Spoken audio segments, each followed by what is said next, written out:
Shalom saudara-saudaraku, puji Tuhan kita berjumpa hari ini, bersekutu hari ini bersama untuk belajar firman Tuhan bersama-sama. Bapak Ibu Saudara silakan duduk kembali dan tiba waktunya bagi kita untuk belajar firman Tuhan. Sebelumnya mari kita berdoa bersama-sama. Kita berdoa. Kami bersyukur kepadamu Tuhan sumber hidup kami. Tuhan yang mengenyangkan kami dengan kebaikan dan anugerah. Terima kasih untuk hari yang Tuhan beri bagi kami. Dan kami menikmati kebaikan Tuhan, menikmati Tuhan. Segalanya sudah tersedia di dalam Tuhan. Terima kasih untuk anugerah yang Tuhan beri bagi kami. Waktunya kami akan membaca firman-Mu. Allah Roh Kudus berbicaralah kepada kami. Singkapkan hati Bapa. Kiranya kami dapat memahami maksud hati Bapa. Kami bertumbuh dan kami bersuka cita. Karena menikmati makanan yang meneguhkan, menguatkan, memberkati, menghibur. Dan menolong kami untuk mengerti maksud Tuhan dalam kehidupan kami yang akan kami lewati. Berkati jam ini. Kami berdoa dalam nama Juru Selamat kami, Tuhan Yesus. Amin. Saudara-saudara yang kekasih, kita sudah belajar firman Tuhan selama 3 minggu berturut-turut dari Mazmur pasal 90 ayat 12. Ajarlah kami menghitung hari-hari kami sedemikian, hingga kami beroleh hati yang bijaksana. Kiranya firman yang kita sudah pelajari menolong kita semakin bertumbuh, bersuka cita, dan juga membuat kita semakin bijaksana. Sekarang dalam minggu yang keempat ini kita masuk di dalam pokok doa yang kedua, yaitu Mazmur 90 ayat 13. Mari kita membuka bersama-sama Mazmur 90 ayat 13. Kalau saudara sudah menemukan, mari kita membacanya. Karena ayatnya ini singkat, pasti kita dengan cepat dapat menghafalnya. Mari kita menghafal bersama-sama dan biarlah ayat ini berbicara kepada kita tentang maksud dan hati Tuhan.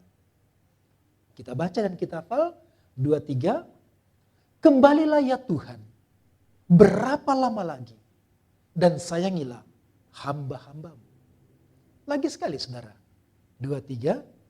Kembalilah ya Tuhan, berapa lama lagi, dan sayangilah hamba-hambamu.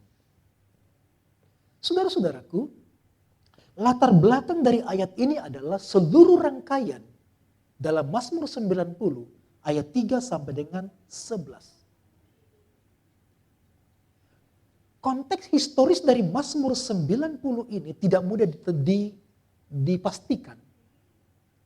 Tapi kita menemukan data yang jelas dari ayat ini bahwa bangsa Israel kenyang dengan penderitaan.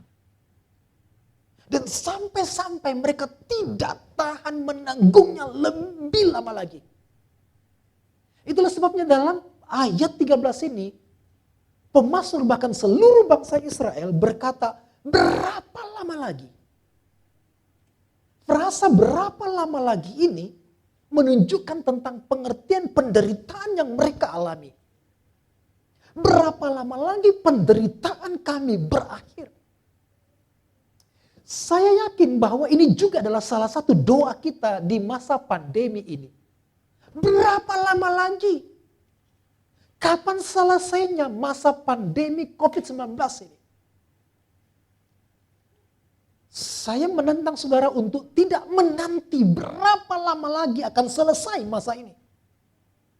Tapi saya menantang saudara-saudara bukan menanti tetapi masuk dalam akademi masa ini. Di mana Tuhan sedang melatih kita. Dan kalau latihan ini belum selesai untuk menolong kita mantap, kuat, dewasa. Kita belum selesai dari akademi ini. Nah saudara-saudara, bangsa Israel mengalami didikan dan ajaran dari Tuhan. Dari generasi ke generasi. Di ayat 1 kita sudah mempelajari. Generasi ke generasi. Di satu sisi adalah Tuhan menghajar umatnya yang jauh dan berdosa. Di sisi yang lain adalah Tuhan masuk ke dalam generasi ini, memulihkan generasi ini, menolong generasi ini, memberkati generasi ini, menghadirkan kuasanya dan pekerjaan mujizatnya kepada umat yang berdosa, umat yang jauh dari Tuhan. Saudara-saudara, kadang-kadang Tuhan membiarkan hukuman, atau lebih tepat bagi kita anak Tuhan, disebut didikan, ajaran agar kita berbalik kepada Tuhan. Didikan ajaran ini menolong kita berjumpa dengan Tuhan. Dan ayat 13 menjelaskan ini, saudara. Doa yang kita pelajari selama 3 minggu kemarin, ajarlah kami menghitung hari-hari kami. Bukan hanya pemazmur dan bangsa Israel dan kita disadarkan tentang singkatnya hidup kita. Tapi kita juga disadarkan bahwa pergumulan kita begitu berat dan kita membutuhkan Tuhan.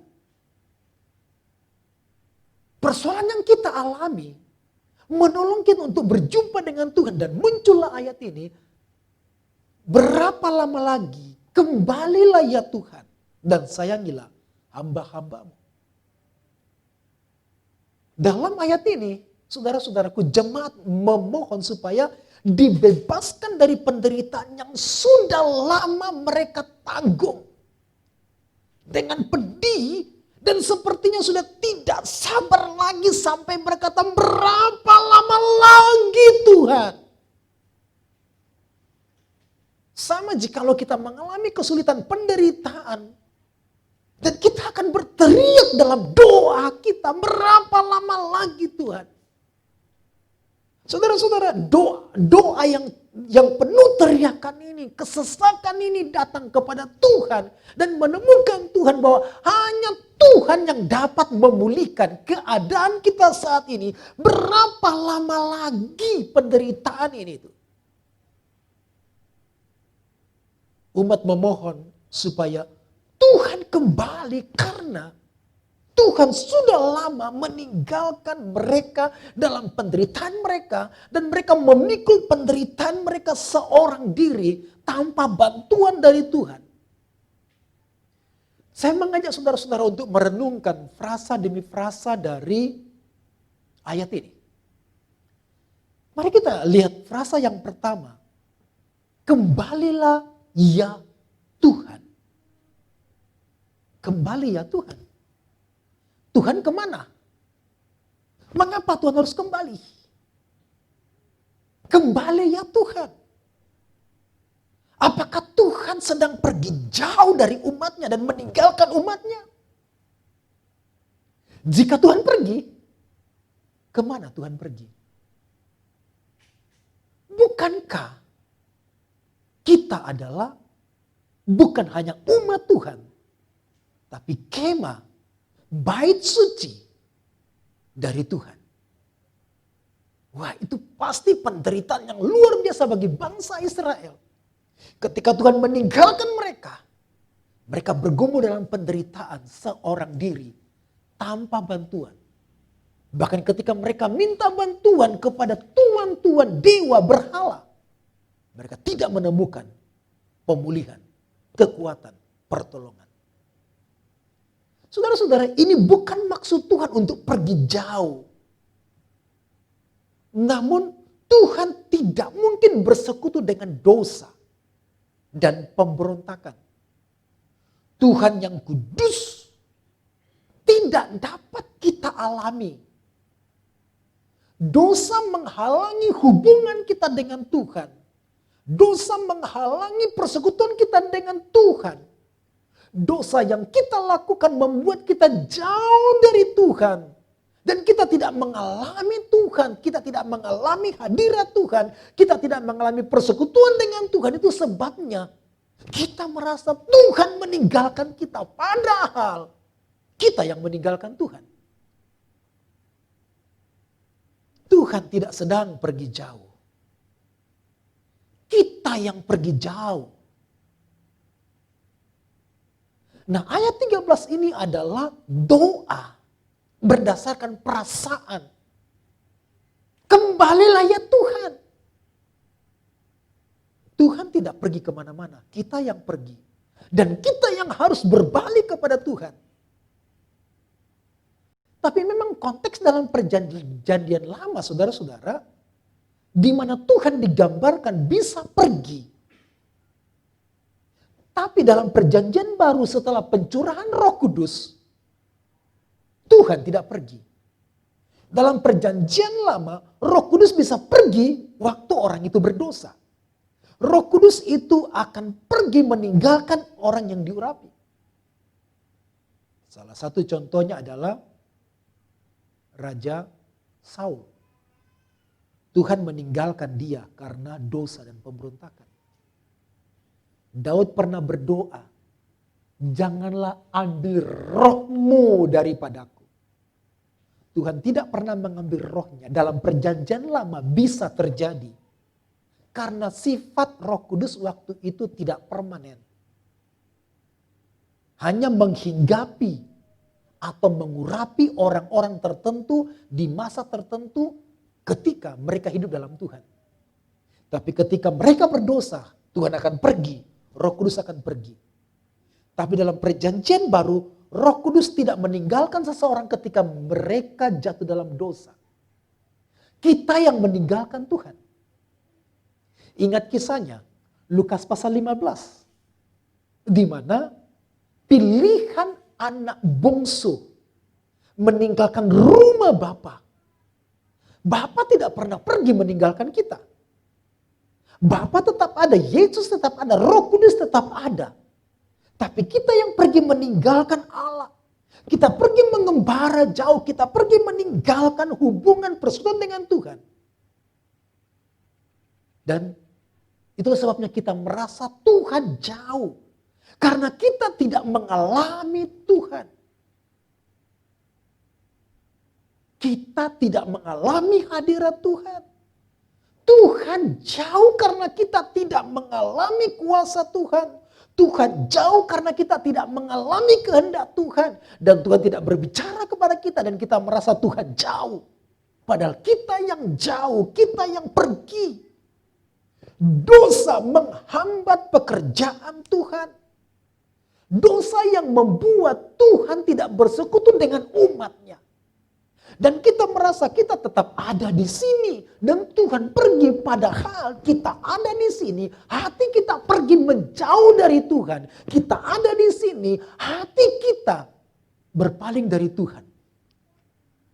Ketika dosa sedang bekerja dalam hidup kita. Dan di mana ada dosa bekerja, di sana ada dominasi kuasa iblis, dominasi kerajaan kuasa gelapnya sedang meliputi kita. Namun ketika kita memilih datang kepada Tuhan, kita sedang meninggalkan dominasi kuasa gelap dan pengaruh iblis dalam kehidupan kita.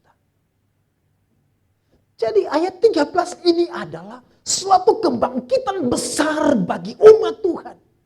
Ketika umat Tuhan mengalami penderitaan, kesulitan karena dosa-dosa mereka. Dan ayat 13 sekarang, mereka menemukan Tuhan dan hati mereka bijaksana di ayat 12. Dan sekarang mereka berbalik kepada Tuhan.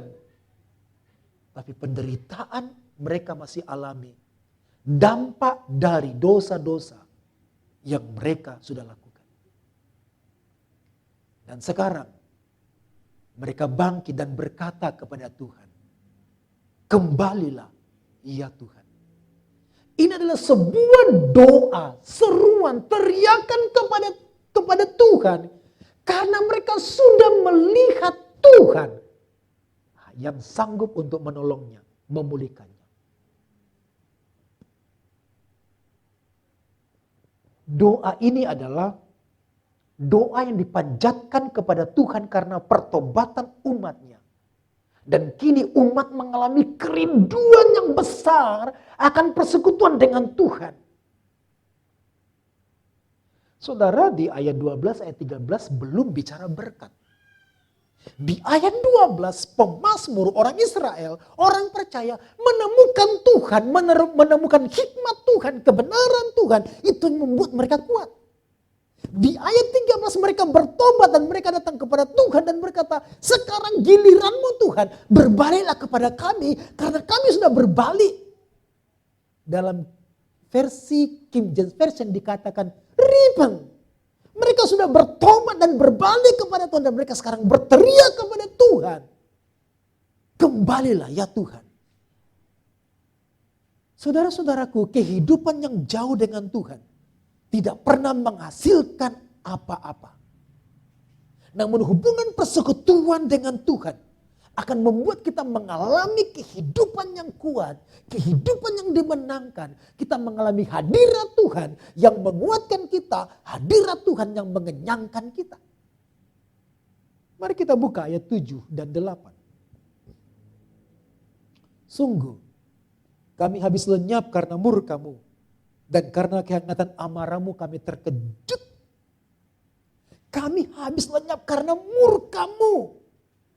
Mereka sedang dimarahi oleh Tuhan. Ayat 8. Engkau menaruh kesalahan kami di hadapan-Mu, dan dosa kami yang tersembunyi dalam cahaya wajah-Mu. Saudaraku, kehidupan yang jauh dari Tuhan adalah kehidupan tanpa hadirat Tuhan. Mereka ada di bawah bayang-bayang murka, bayang-bayang ketakutan dan kekhawatiran, bahkan bayang-bayang kematian. Mereka takut, mereka khawatir, dan mereka takut mati. Tuhan marah kepada umat yang berdosa dengan jalan mereka meninggalkan penyembahan yang benar kepada Tuhan. Dan berkali-kali mereka meninggalkan Tuhan. Itulah sebabnya Tuhan membiarkan mereka dalam dosa mereka. Tapi ayat 13 adalah sebuah kebangkitan. Ayat 13 adalah sebuah kemenangan. Kembalilah ya Tuhan. Saudara-saudara, kita perlu di satu titik ketika kita merasa berdosa. Ketika kita gagal. Ada titik kemudian kita berbalik kepada Tuhan. Dan kita berteriak kepada Tuhan. Minta pemulihannya seperti bangsa Israel. Kembalilah ya Tuhan. Tuhan tidak pernah pergi kemana-mana. Kitalah yang pergi kemana-mana. Sebab Tuhan tidak bisa bersekutu dengan dosa. Sekalipun Tuhan tidak meninggalkan kita, namun kita dapat meninggalkan Tuhan. Bagaimana caranya kita meninggalkan Tuhan? Ketika kita tidak mempercayainya, kita sedang meninggalkan Tuhan. Ketika kita meragukan kasih-Nya, kuasa-Nya, kita sedang meninggalkan Tuhan. Ketika kita tidak menyerahkan hidup kita kepadanya, kita sedang meninggalkan Tuhan. Ketika kita tidak bersekutu dan berkomunikasi dengannya, kita sedang berjalan ke tempat lain. Kita sedang meninggalkan Tuhan. Ketika kita terlalu asik dengan hidup kita di bumi ini dan tidak peduli dengan hubungan dengan Tuhan, kita tidak pernah mengalami Tuhan dan kita sedang meninggalkan Tuhan. Kembalilah ya Tuhan adalah pertobatan bangsa Israel. Dan mereka sedang menyadari bahwa kita benar-benar tidak mampu menyelesaikan persoalan kita di bumi ini. Kita benar-benar makhluk yang sangat terbatas. Kita benar-benar menyadari bahwa hanya Tuhan yang sanggup menolong kita. Mari kita buka Mazmur pasal 6 ayat 5. Mazmur pasal 6 ayat 5. Kembalilah pula Tuhan. Luputkanlah jiwaku. Selamatkanlah aku oleh karena kasih setiamu. Jadi kembalilah Tuhan ini bukan berarti Tuhan pergi meninggalkan kita. Tapi kita pergi meninggalkan Tuhan. Dan kembalilah ya Tuhan, ini adalah permohonan supaya Tuhan menolong kita. Supaya Tuhan memulihkan kita. Tuhan menjumpai kita dan kita mengalami persekutuan kembali dengan Tuhan. Jadi kembalilah ya Tuhan. Sepertinya begini saudara. Kembalilah ya Tuhan, ini adalah sebuah kebutuhan rohani yang besar akan Tuhan. Dan mereka kembali dan datang kepada Tuhan dengan kerinduan yang besar. Kerinduan yang besar ini membuat mereka berlari kepada Tuhan. Iya, dan seharusnya memang kita berlari kepada Tuhan. Ini waktunya kita berlari kepada Tuhan, mencari wajah Tuhan, menolong kita. Dengan bersemangat pun, kita harus berlari kepada Tuhan. Seperti seorang wanita yang 12 tahun sakit pendarahan. Dengan penuh gairah dan semangat di tengah-tengah kerumunan banyak orang. Sambil membungkuk di antara kaki ratusan orang. Dia datang dengan berkata, asalku jamah saja jubahnya, aku akan sembuh. Ini kebutuhan yang besar. Tuhan menyembuhkan kita di masa ini. Tuhan memulihkan kita di masa ini. Dan Tuhan menjumpai kita di masa ini. Amin saudara. Frasa yang kedua. Sayangilah hamba-hambamu. Sayangilah hamba-hambamu. Oh, apakah Tuhan tidak sedang menyayangi orang Israel, umatnya? Apakah Tuhan tidak sedang menyayangi kita? Sampai mengapa kita harus berkata, sayangilah hamba-hambamu. Kematian Tuhan Yesus bukti bahwa Ia sangat mengasihi kita. Ia sangat menyayangi kita. Kematian Tuhan Yesus di kayu salib adalah bukti betapa hebatnya kasih Tuhan atas hidup kita. Kematian Yesus di kayu salib bukti pemberian kasih yang terbesar Tuhan bagi kita. Kadang-kadang kita merasa begini saudara. Karena kita sakit, lama sakit, tak kunjung kita disembuhkan. Padahal sudah berdoa, berkali-kali berdoa. Kadang-kadang masalah keuangan, masalah utang yang begitu lama, rumit. Masalah pekerjaan, masalah keluarga. Dan kita beranggapan bahwa Tuhan tidak menyayangi kita. Pikiran iman kita terlalu sempit. Sebenarnya bukan iman, tapi pikiran kita yang sempit. Dan kita mengkalkulasikan Tuhan, menghitung-hitung Tuhan. Sepertinya Tuhan tidak mengasihi kita. Kita membayangkan Tuhan seperti diri kita yang mudah untuk mundur, mudah untuk memutuskan hubungan. Bahkan kita mudah untuk murka. Mari kita gali kembali frasa yang terakhir. Sayangilah hamba-hambamu. Saudara-saudaraku, kata hamba-hambamu ini menunjuk bangsa Israel.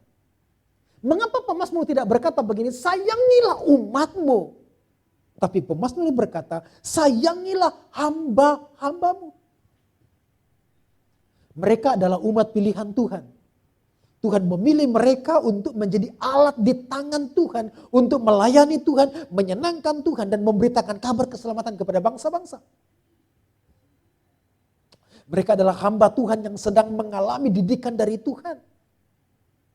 Bukannya merasa ditinggalkan, tetapi mereka mengklaim bahwa mereka tetaplah pelayan Tuhan, hamba-hamba Allah. Sayangilah hamba-hambamu, ini adalah sebuah pernyataan iman. Ini bukan keluhan saudara. Kembalilah ya Tuhan, berapa lama lagi. Sayangilah hamba-hambamu, ini bukan keluhan, tapi ini adalah pernyataan iman. Mereka bangkit dan sekarang mengingat kasih Tuhan dalam hidup mereka. Di ayat 14 jelas dikatakan, kenyangkanlah kami di waktu pagi dengan kasih setiamu. Jadi mereka sedang bangkit berkobar-kobar iman mereka di dalam Tuhan. Dan sekarang Mereka berdiri sebagai pelayan Tuhan, bukan lagi sebagai orang yang hancur binasa tanpa pengharapan, tapi dia sedang mengklaim janji Tuhan, sedang berdiri di depan Tuhan. Kami pelayan-Mu Tuhan.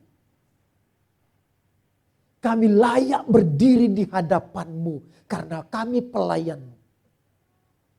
Saudara-saudara, konsep pelayan itu berdiri. Sama dengan konsep imam. Imam itu adalah pelayan. Dan ketika seorang imam bertugas, maka mereka sedang berdiri. Mereka berdiri mewakili umat. Mereka berdiri melayani Tuhan. Mereka juga berdiri untuk mewakili Tuhan kepada umat. Dan sekarang bangsa Israel, kita semua yang ada di sini, ketika kita merasa binasa, merasa kacau hidup kita ada persoalan, masalah. Klaim janji Tuhan, engkau adalah hamba-hamba Tuhan. Amin.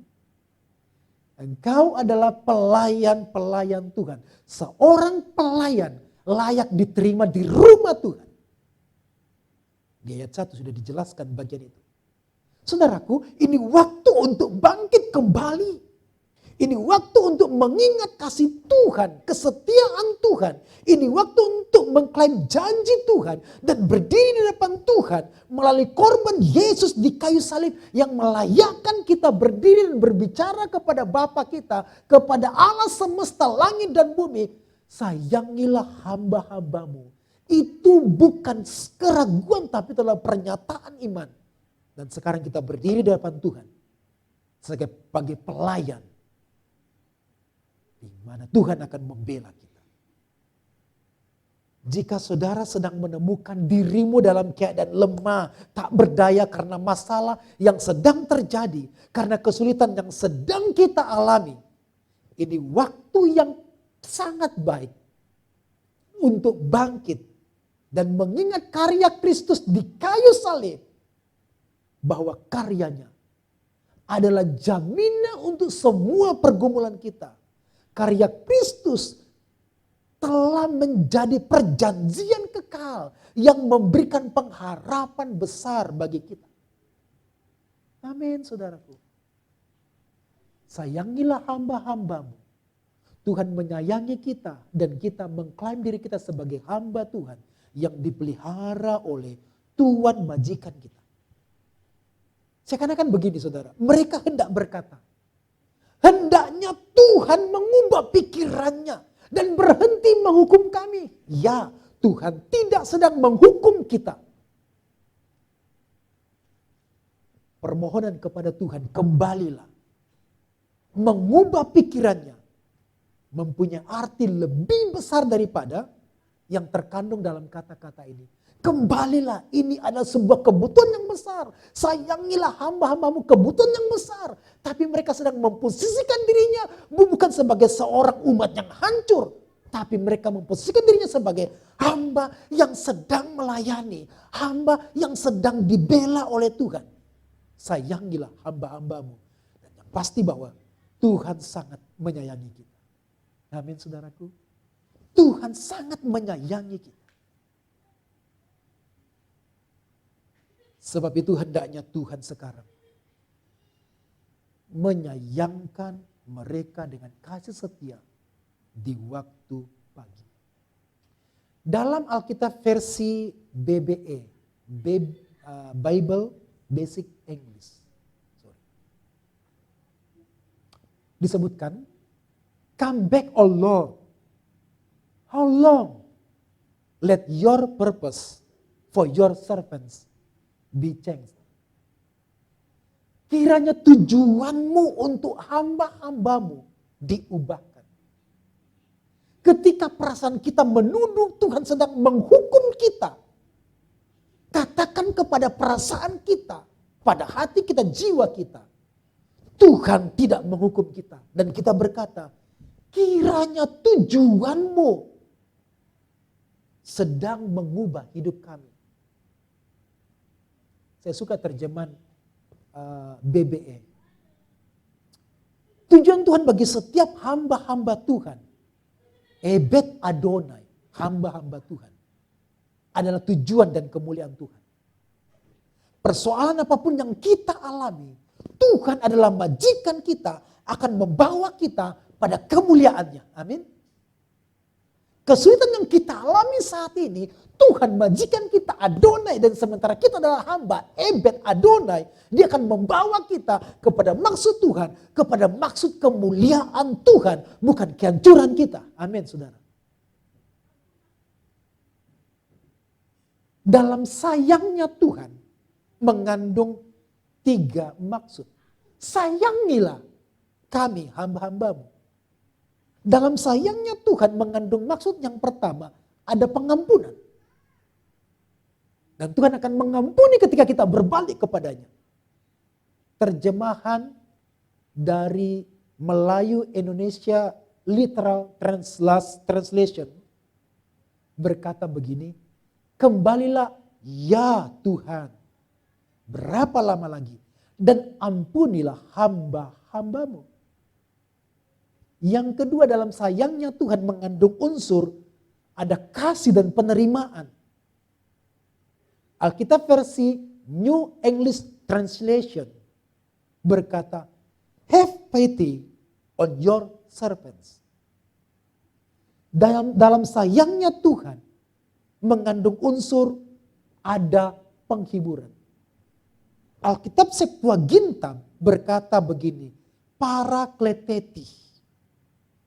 Parakleteti ini adalah penghiburan dari Tuhan. Ketika kita merasa terhukum, dibuang jauh. Ketika kita berbalik kepada Tuhan, dia akan menghibur kita dengan penghiburan, akan mengenyangkan jiwa kita, roh kita. Seperti dijelaskan di ayat 14. Sayangilah hamba-hambamu adalah sebuah permohonan yang mendesak, penting. Mendesak, penting. Sayangilah hamba-hambamu adalah bukan hanya doa, tetapi desakan kepada Tuhan. Pergumulan dengan Tuhan yang begitu mendesak Tuhan. Dan kita tidak mau kehilangan Tuhan, kehilangan kasih-Nya. Dan kita mendesak, Tuhan sayangi kami, dan memang Dia menyayangi kita. Tapi ketika kita mendesak dengan doa ini, kita sedang membesarkan hati kita, menguatkan hati kita.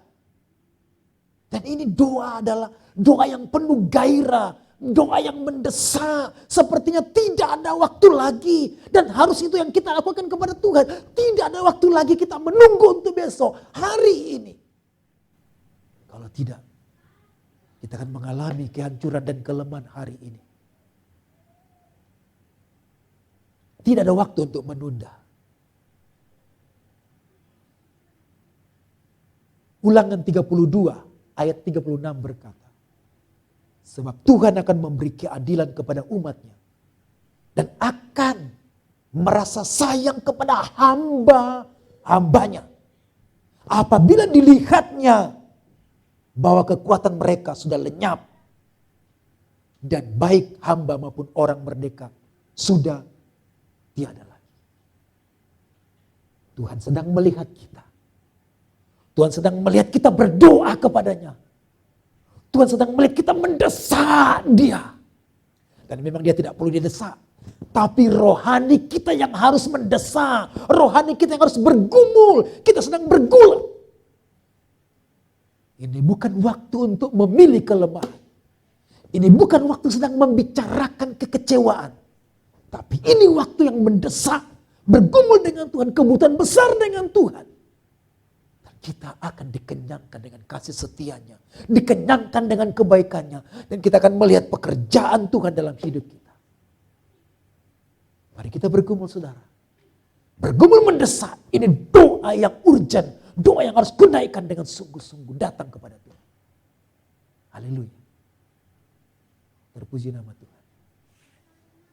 Biar kiranya saudara dibangun. Saudara diberi kekuatan oleh firman. Hadirat Tuhan memenuhi kita. Rohnya beri kita gairah untuk menyembah. Mari kita bangkit berdiri bersama saudara. Kita angkat pujian.